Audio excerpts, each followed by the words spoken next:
What's up, everybody, and welcome to episode 154 of the Stand Up Guys podcast.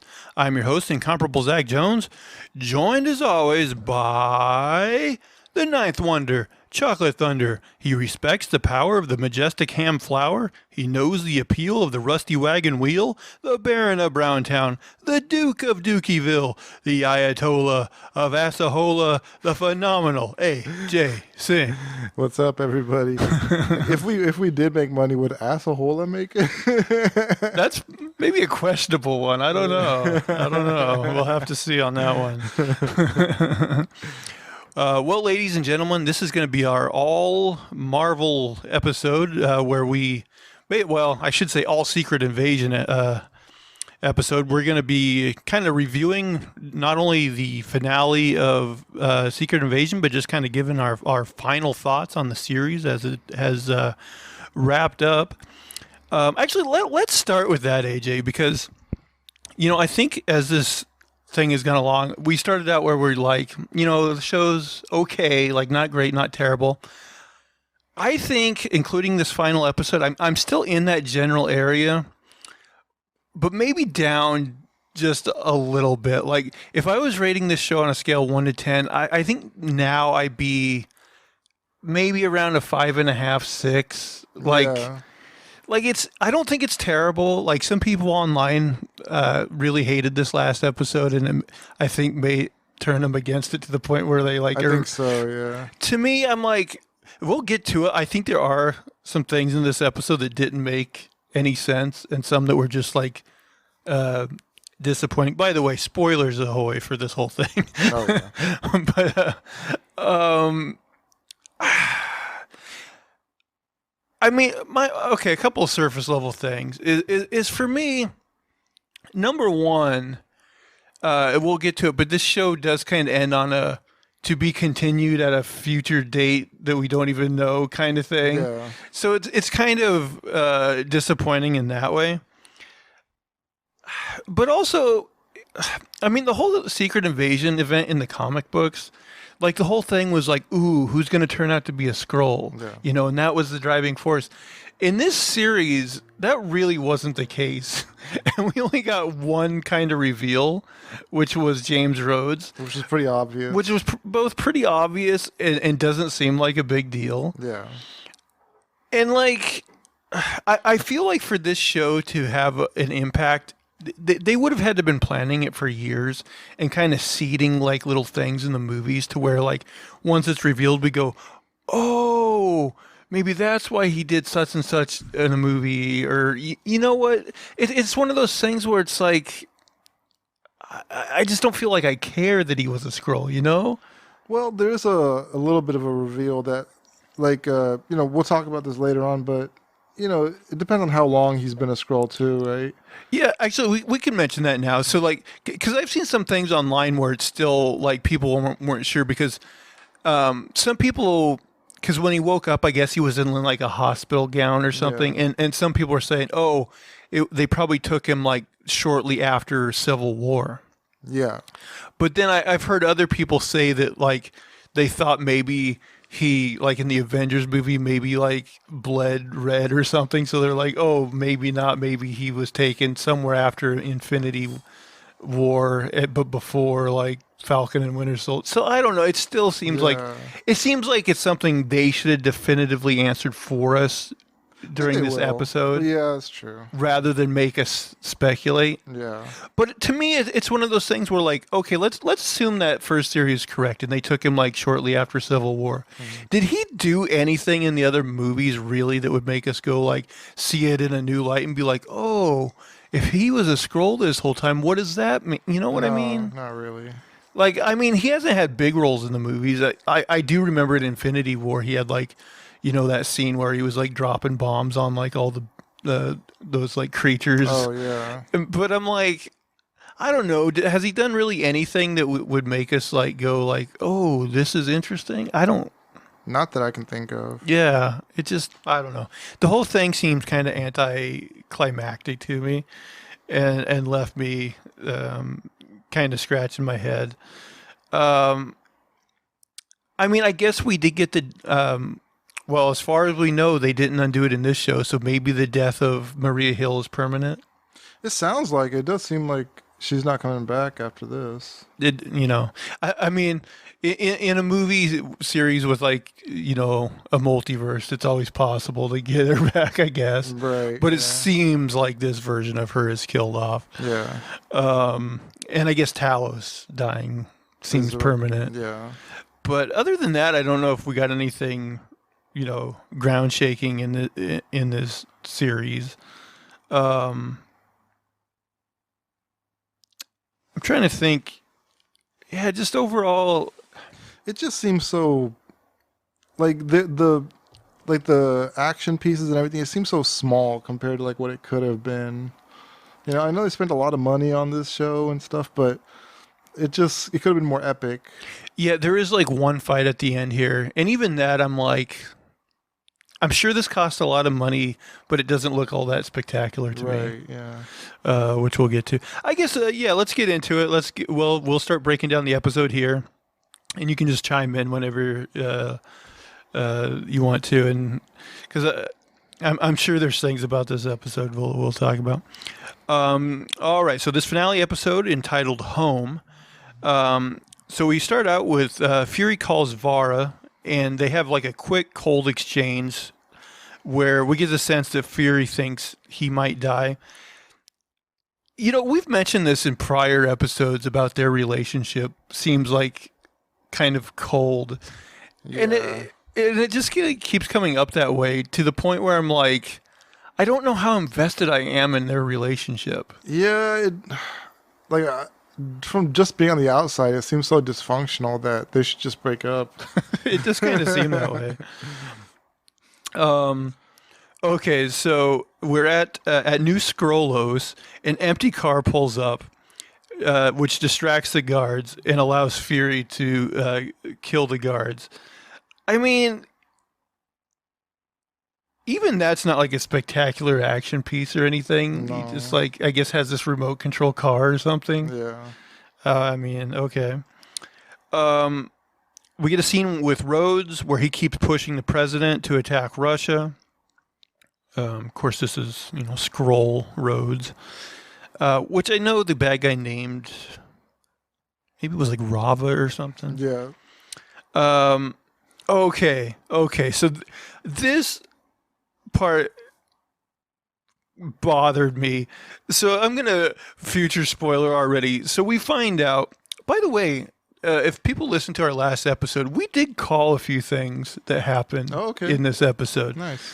So it turns out that Fury here is wearing like the full length cloak, that they kind of teased in the last episode. Right. And it turns out to be Gaia. Okay. So I want to lay that because Fury starts to cough because of the radiation sickness. And so he takes the iodide pills to combat the radiation sickness. So we know that this is an act. Yeah. That, because Gaia is a Skrull, she's immune to the radiation or whatever. But my question is, does she believe she's being on video right now? Because, why is she, pretending so in depth that, the coughing, the taking the pills, is she, convinced that she's being watched right now and really laying it on thick? I think that's what it is. I saw a new Rockstars video, and they talked about how she might know where all the cameras are in the facility, so she coughs for the cameras to in case anybody's watching. Okay, I guess I can kind of buy that then, but there is something coming up that I have a hard time with. So we get a scene at the hospital where Sonya calls Rhodes and tells him that Fury is coming after him, and so that he needs to move the president quickly. This made no sense to me because, okay, we know that she knows he's a Skrull. So as a viewer, we're okay, we know she's trying to set him up. But I don't get why, okay, the president's in danger, so we're going to move him, and they're just going to move him from, up one story, the hospital. What is that supposed to be, a secure wing? Right. Wouldn't they already have all their guards on whatever level they're on? Shouldn't that be the most secure place in the hospital as it is? Yeah, shouldn't it be a death trap for whoever tries to come there? Yes. It didn't make any sense that they would move him. Yeah, I don't know. So that I thought was just stupid writing that didn't make sense. So we get a scene where Fury, which of course we know is Gaia, meets with Gravik in the room with the Super Scroll machine and drops his pills due to all the coughing and stuff. So again, I guess she's just laying it on thick here. Back to the hospital, Rhodes does move the president, and of course his men start to be taken out. Although I think they're just getting like shot with trank guns. Oh, okay. I think, rather than like real bullets. That would make sense. So Gravik says his human form is the first man he killed working for Fury. Gravik says that they followed Talos for 30 years, which got them nowhere. He tells Fury that he's going to kill him and then he's going to wipe out humanity, and that Fury is to blame for everything. Okay, so Fury says that he failed the scrolls and that after a few years of searching, he realized there was no planet out there for the scrolls to live on, and that in order to keep the promise, he'd have to find them a home on Earth. And Fury says he didn't accomplish that because it's easier to save the lives of 8 billion people than it is to change their hearts and minds. So this speech he has would be okay with me if that was legit Fury. Yeah. But here's the thing. She did not use the memory machine on him. Yeah. And she is saying things that really only he would know. Right.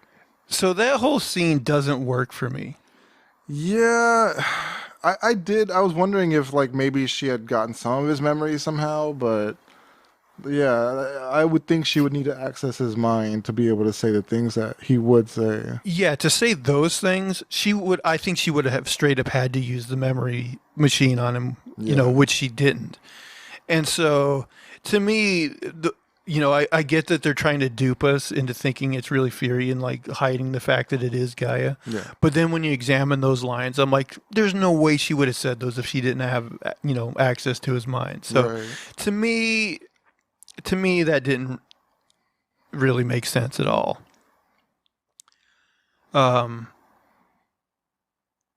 So Fury says that he felt relief when the blip came because he wouldn't have to fight anymore. Again, if that's just Gaia making up words that she thinks he would say, I mean, it seems too specific. Yeah. Fury says that because he failed Gravik, he's decided to give him the harvest like he wanted, as long as he promises to call off the strike and use his new powers to go to a different planet and spare Earth. I mean, how could Gravik fall for that? Well, here's the thing. So we find out that he like the thing that Gaia gives him is the legit harvest. Yeah. Because he does the testing on it. So here's my question. If he didn't stupidly turn the machine on with both of them inside, he thought Fury was still in there. I mean, her plan wouldn't have worked at all. Right. Like, he would have just got it powerful and killed her. Yeah. And, like, my question is, like, why would he have kept Fury in the middle of the machine? Is he's just like, oh, this isn't going to affect Fury. It's calibrated only for Skrulls, so I can do this? That was my thinking. Like, maybe he just didn't care. Like, it wouldn't have an effect on Fury, and he thought, like, he'll kill him immediately, like, after he gets his powers. But it did seem like a big, like you have to give a benefit of the doubt to the writer, like to you have to say, like, okay, I'm not going to think about the fact that he could have gotten Fury out of there, could have killed him before he even did it, there's so many things he could have done that were different, where he didn't have to like put the machine on both of them. Right. That was just convenient.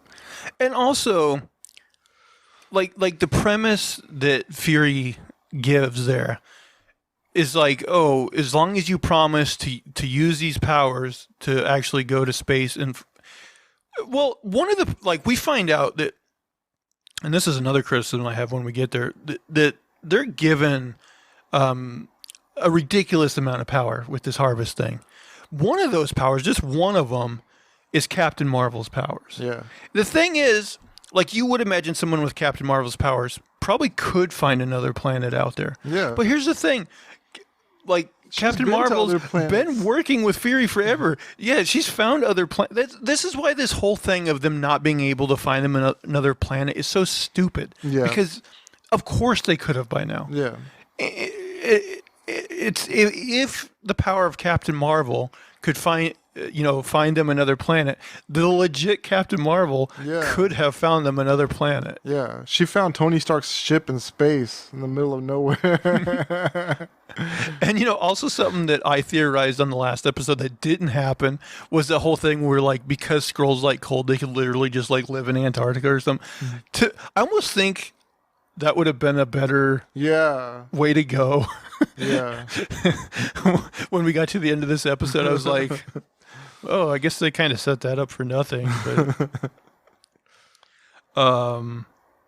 okay. Back at the hospital, the president asks for a gun since Rhodes and his team are under attack, and he gets one.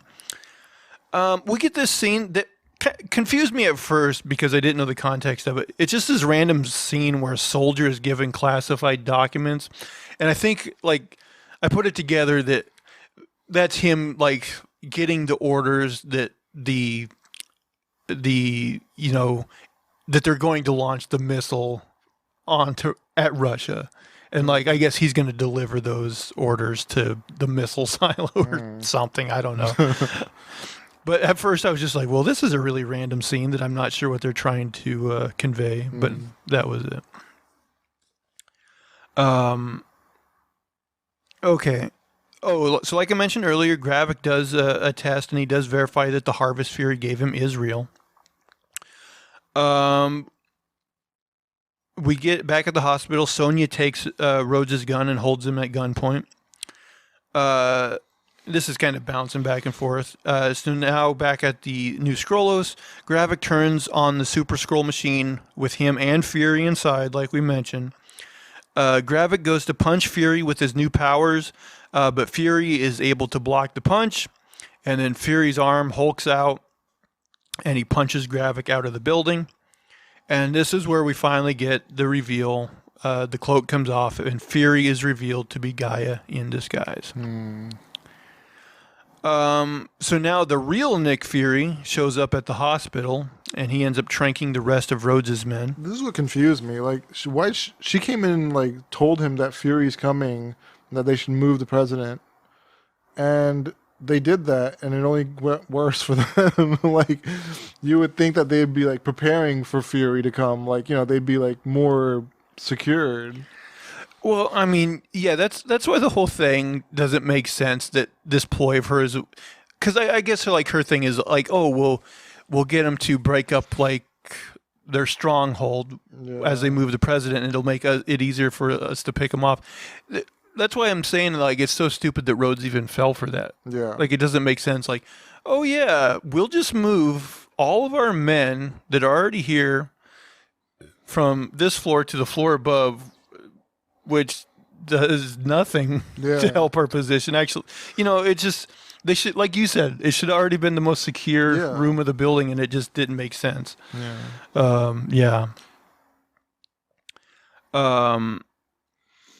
So basically, these scenes are quickly going back and forth between what's happening at New Skrullos and the hospital. So at New Skrullos, Gaia stabs Gravik with an ice fist. We mentioned on the last episode that it did show that one of the powers was like some sort of frost beast's power, so we got a taste of that. Fury tells the president that Rhodes is a Skrull, and he tells him all about how the real people are in the basement of New Skrullos. We see that a U.S. missile is preparing to launch towards Russia, build up the tension a little bit. Gaia and Gravik fight into the sky until... and at one point, like, very randomly, like Gaia turns her arm into Drax's arm, Yeah. which I'm like, you already showed us like the Hulk's arm, Yeah. which seems to me like a stronger thing than Drax's arm. So it's just like, I thought it was like a weird random thing Yeah. for her to use, but I guess it's just trying to show us all these people incorporated. At some point, they also show, I think, Thanos' arm, which I'm like, if you're gonna go with anything, go with that, right? That or Captain Marvel. That's true. Like they're all like super. And okay, let's talk about this whole thing now, because to me, like Fury is this guy that's so concerned with like the security of Earth, Yeah. and he just made Gaia. Well, first of all, he took a big risk in making Gravik the most powerful being on Earth. Oh yeah. But even so, like even if his plan went correctly the way it went, he's making Gaia the most powerful being like in the universe. Yeah. Which, you know, he doesn't know for sure that she would never like. Yeah, she's inconsistent. Yeah, she's inconsistent. Like she could definitely be convinced to like take a scroll first, human second position, and sure. yeah, but now she's more powerful than all the Avengers. I mean, so to me, someone like Fury, it doesn't really make sense that he would take that big of a risk. Yeah. Yeah, it's crazy that like we've seen all these individual Avengers come up with like, powers, and we had to see them all, and then Gaia gets all her powers at once. She's the most powerful Avenger, and she knows how to use them immediately. right. Like there is not a beat where that is skipped. Like she knows how to pull out this arm and that arm and change to this and use this power. I'm like, man, there should have been a little bit of a curve to like learn this stuff. Yeah, that's one of those things where like I guess they're strapped for time or something. That's another thing, is this last episode wasn't a very long episode. No, I didn't feel like it at all.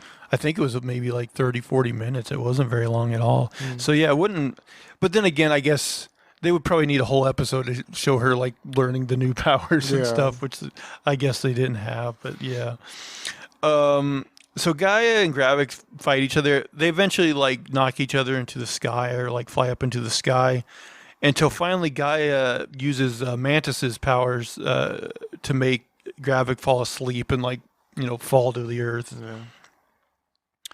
And then Guy goes back down and basically ends up just like blowing a big old hole through Gravik and killing him dead. Yeah, with that Captain Marvel phaser, I guess. It must have been, right? Yeah, it seemed Yeah, like some sort of laser yeah. phaser, yeah. Whatever, yeah. So back at the hospital, Fury ends up killing Rhodes, proving that he's a Skrull, which, convinces the president to call off the attack against Russia.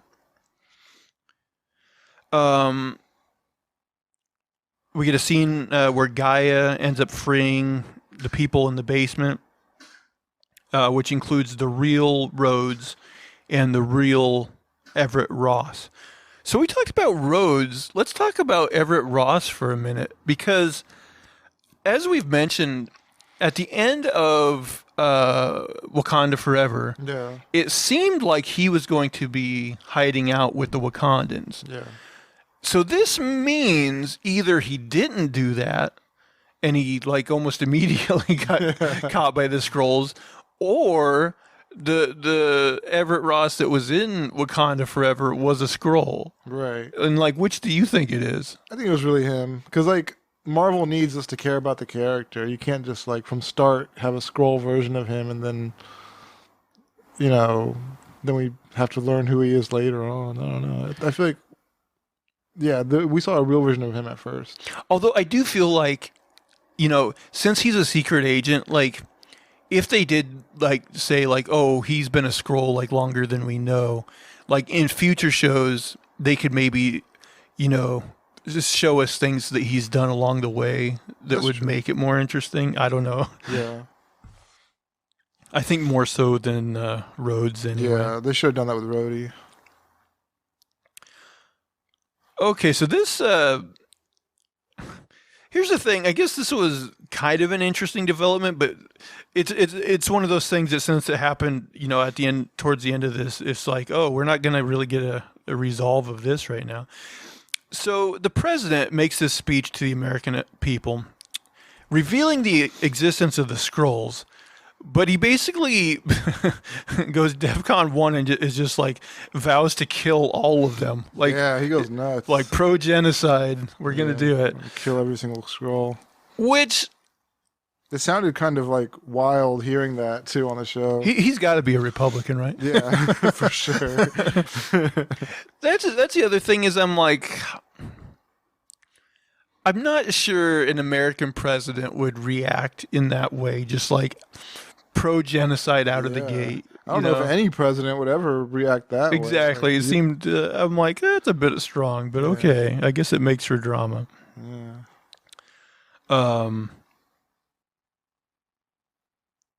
We get a scene where Fury meets with Vara at their home. Fury says that he loves her, but that he's going to be leaving tonight. But he says that if she can forgive him, that she knows where to find him. So then we get a scene where Sonya meets with Gaia in like an alleyway, tracks her down, and tells her that she will give her the resources to fight President Ritzen's war in a way that will benefit both of them. Which I'm like, okay, but again, it's like a to be continued type thing. Yeah. And also, like, that's another thing is, like, when are we going to see the continuation of this storyline? I mean, the Marvels could touch on it, maybe, but I have my doubts. I don't think so, yeah. And, like, none of the other shows they've announced sound like something that would, you know, involve that storyline. So it's, and plus with this actor strike going on, who knows how many years it'll be before we get any sort of resolution on this. Yeah, I'm not holding my breath on this one too much.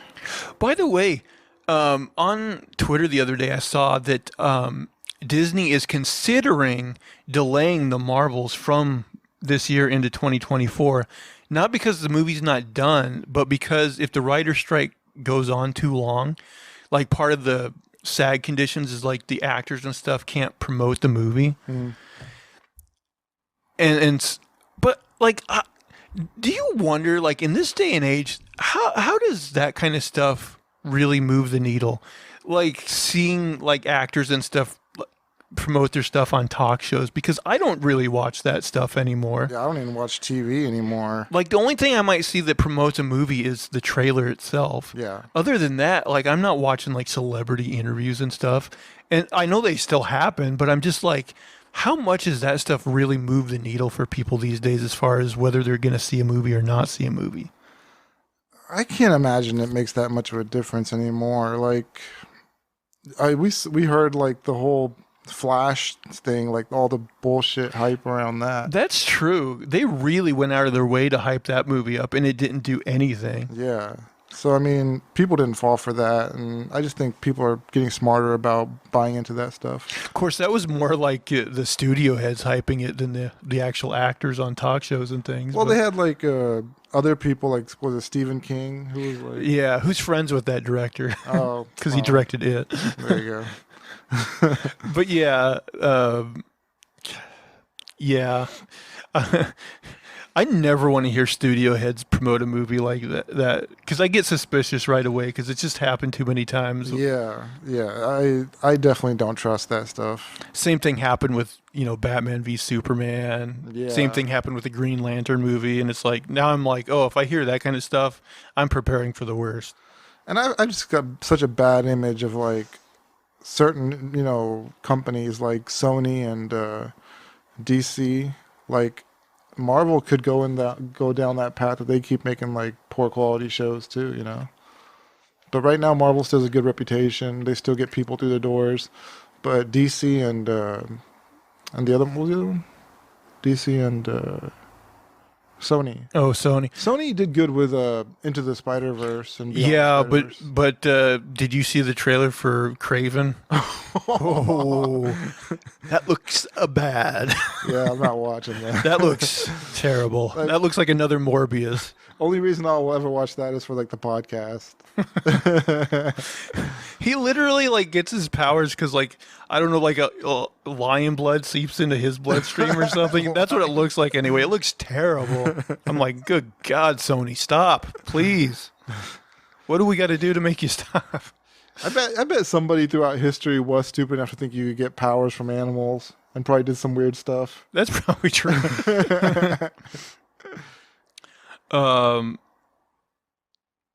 We get a scene where like Sonya and Gaia find like tons more human beings in the basement, because that's one thing I'm kind of glad they had that scene, because if they just had that one like hallway where like Rhodes was kept, I'm like, this doesn't look like very many people, right? But no, somewhere in the like green screen basement they have like like a million rows of these things for sure. Okay, so we get a scene where like Fury's talking to the president, and that's as he's talking, we see some scene. I actually did think this was kind of like a little bit interesting. So we see some rednecks kill Shooter McGavin Scroll like on live TV, and then we also see another female politician assassinated by a Skrull hater.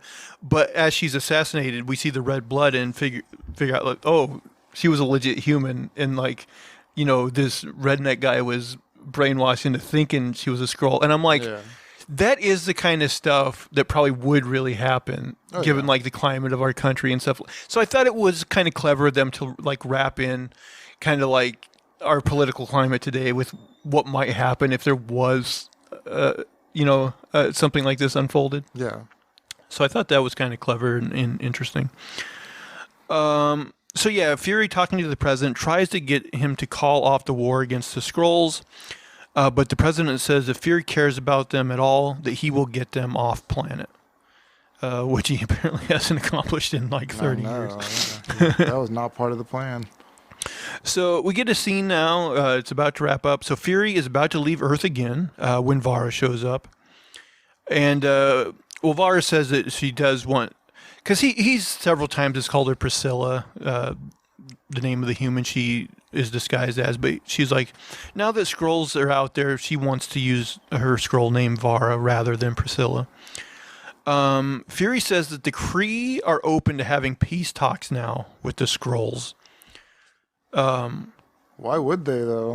I was going to say that seems a little convenient. Yeah.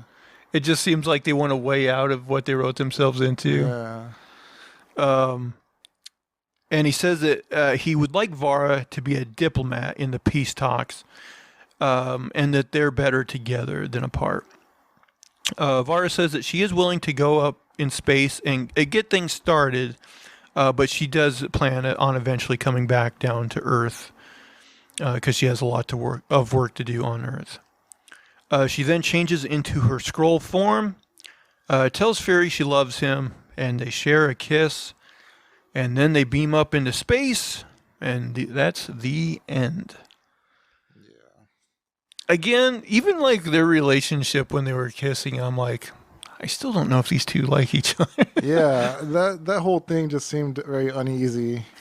It did seem weird. It didn't seem cute. It just seemed like so.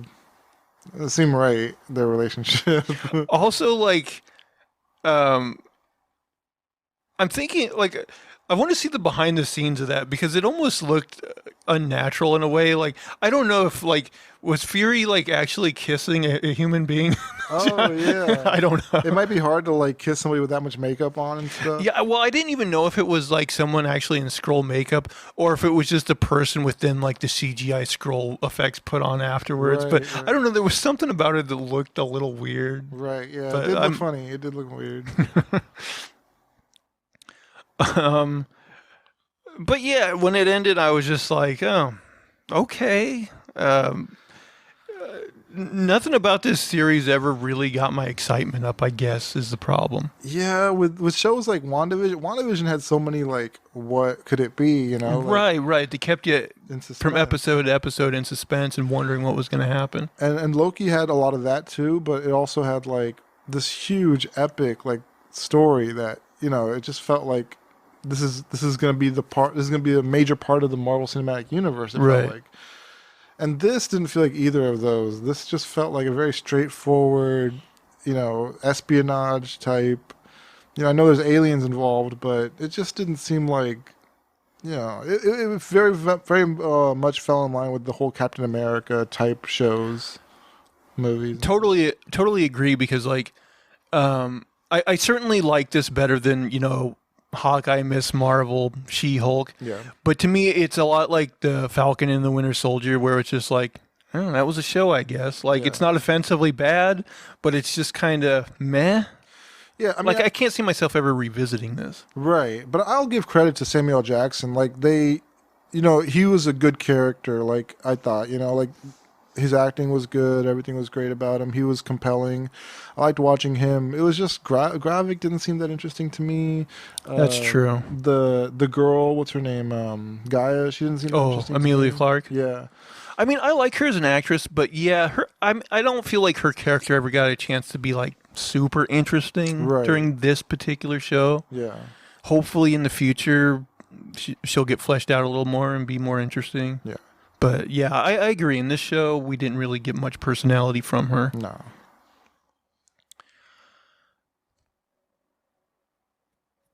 Speaking of Loki, the trailer for Loki season 2 came out today. Oh, nice. Yeah, I just saw it just a little before we started. It looks interesting, actually. Okay. A lot of, I mean, just watching the trailer, like, it's one of those things where I'm not sure exactly what the plot is because it's so like time travel type of stuff. But a lot of interesting visuals in the trailer, at least. Okay.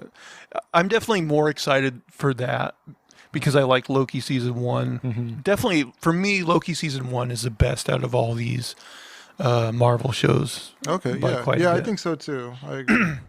And then WandaVision would be second. Yeah.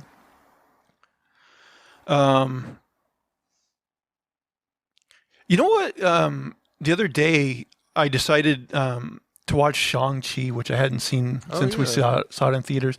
I actually thought it was pretty enjoyable. Yeah. I think out of all that like phase, I guess 4 stuff, I think that might be one of the better movies. I think so too. For that phase. Quite a bit of fun. Yeah. Boy, yeah. Any final thoughts about Secret Invasion or maybe things you'd like to see from this storyline continued elsewhere? I don't know what the difference is in like the writers or anything between this show and any other show, like WandaVision and Loki, but just try to go with those guys. They did a really good job. Well, that's interesting you say that because I was thinking like this show could have been something really great.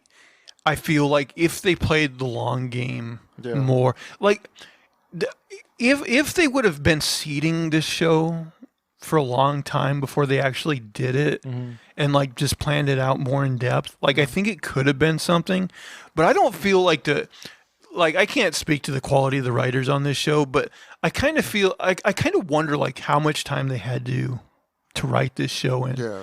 Because it seemed, we pointed out a lot of things that, it's like if it just did a second pass on this, it seems like you could have came up with better alternatives than what you did, And so I think it's something that maybe just needed more time to cook. Mm-hmm. And, I feel like if they were going to do a Secret Invasion show, they should have been like, okay, we're going to do a Secret Invasion show 5 or 6 years from now. Mm-hmm. So what should we be planting in our movies and other TV shows to make this pay off in a big bad way? Yeah, kind of like how they did with Endgame and Infinity War. Like it seemed like they planned that out a long time in advance. It does, yeah. It seemed like they had or at least a lot better roadmap. You know, I mean, I'm sure they didn't know it all from the beginning, but I do think they planned it out a lot better. Think they're probably doing a similar thing with Kang. Like I don't know if they're still like heavily invested in Jonathan Majors or what, but well, it's funny watching that Loki season 2 trailer because I assume he's in that show quite a bit. Yeah. But they only really had one shot of him in the trailer, and it was that same like old timey in the West Victor image, Timely. that we got at the post credit for whatever movie that was that we saw, maybe Quantumania or whatever. Uh-huh. But other than that, he was not in that trailer. So I'm like, maybe they're trying to downplay him a little bit. Just downplaying him. But yeah, I don't think it's decided. yet whether they'll get rid of him or not. Because as far as I know, like, I don't think he's been convicted of anything. Right. It's still like in the courts or whatever. So I don't know how that'll turn out. Yeah. But yeah, so I think I'm gonna give this series overall. I'll be nice and give it a 6 out of 10. What about you? Yeah, I'll do the same. Yeah. 6, and that's thinking of it in a positive light. Yeah, nothing egregiously horrible, but just a little dull, and I don't think it's as well thought out as it should have been. Yeah, it was a little cookie cutter. All right, guys, that is going to do it for our show today. Please comment down below. Tell us how you like this series. Tell us, if we missed anything, what we got wrong, what we got right. Also, gives us a thumbs up. Subscribe to us both on the YouTube channel and in audio form on your podcast service of choice. So far, I'm still on Twitter if you want to come over at Zach Jones Live, ZachJonesLive. Or I guess it's X now. X going to give it to you. Oh, right. You know what? I'm not necessarily opposed to like going to another like social media platform. I'm just waiting for somebody to say, okay, yeah, this other one's like good now. Yeah. Because there's like that Threads one, which is an offshoot of like Instagram. Yeah. And there's one called Blue Sky. And I'm just like, okay, tell me when one is as good as Twitter. Yeah. And I'll move over. Agreed. Yeah, because I've thought about I tried Blue Sky. You have to like be invited to try that though. Oh, really? So I couldn't like get on or anything. I haven't tried Threads yet, but I've heard like there are a lot of issues coming out of the gate. I've heard that too. Yeah. I mean, I'm sure Twitter had the same problems coming out of the gate, but once they fix it up a little bit, I'll check it out. Yeah. Or who knows, maybe Elon Musk will finally get desperate and just sell Twitter to someone else. I think he's in it to destroy it now. Boy, it seems like it. But anyway, that'll do it for all of our shenanigans and poppycock this week. Please, please, please tune in again next week. Bye, guys. Take care.